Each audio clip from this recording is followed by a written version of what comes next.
Hi friends, welcome our channel. இன்றைக்கி நம்ம சேனலில் என்ன வீடியோ பார்க்க போகிறோன்னா கிச்சன் டிப்ஸ் தாங்க ஃப்ரெண்ட்ஸ் பார்க்க போகிறோம்.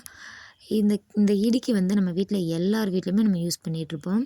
அதை நம்ம யூஸ் பண்ண நாளாக நாளாக என்ன ஆகுனா ரொம்ப பிளாக் அடித்து துரு பிடிச்ச மாதிரி எண்ணெய் பிசுக்கா ரொம்ப ஒரு மாதிரி இருக்கும். அதை எப்படி வீட்டில் இருக்கிற பொருளை வச்சு சுலபமாக க்ளீன் பண்ணலான்றதை பார்க்க போகிறோம்.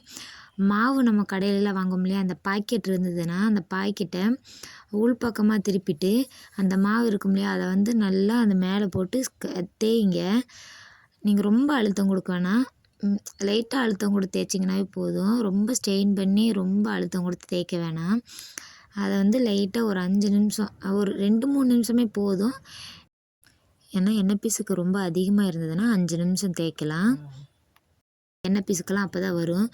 இப்போ நீங்கள் அந்த கவரை பார்க்கும்போது தெரியும் அந்த கவரில் எவ்வளோ அழுக்கு வந்திருக்குன்னு. இதை மெத்தடை நீங்கள் ஃபாலோ பண்ணி பாருங்கள், ரிசல்ட் சூப்பராக வரும். அடுத்து எப்படி க்ளீன் பண்ணலான்னு பார்க்கலாம். டப்பில் தண்ணி எடுத்து வச்சுருக்கேன், அதில் வாஷ் பண்ணி காட்டுறேன் பாருங்கள். தண்ணியில் நல்லா வாஷ் பண்ணி எடுத்துக்கோங்க ஃப்ரெண்ட்ஸ். இது ஃபஸ்ட் டைம் போடும்போதே ரிசல்ட்டு சூப்பராக இருக்கும். அப்படி இல்லைன்னா ரொம்ப அழுக்காக இருக்குது, ரொம்ப எண்ணெய் பிசுக்காக இருக்குன்னா ஒரு 2-3 தடவை யூஸ் பண்ணிங்கன்னா ரொம்ப புத்தம் புதுசாயிரும். இதுலேயே தெரியும், ஃபஸ்ட் டைம் போடும்போதே தெரியும் எப்படி இருக்குன்னு சொல்லிட்டு பாருங்கள். நம்ம சேனலை ஃபஸ்ட் டைம் நீங்கள் பார்க்குறீங்கன்னா சப்ஸ்கிரைப் பண்ணிக்கோங்க, பக்கத்தில் இருக்கிற பெல் ஐக்கானை கிளிக் பண்ணிக்கோங்க.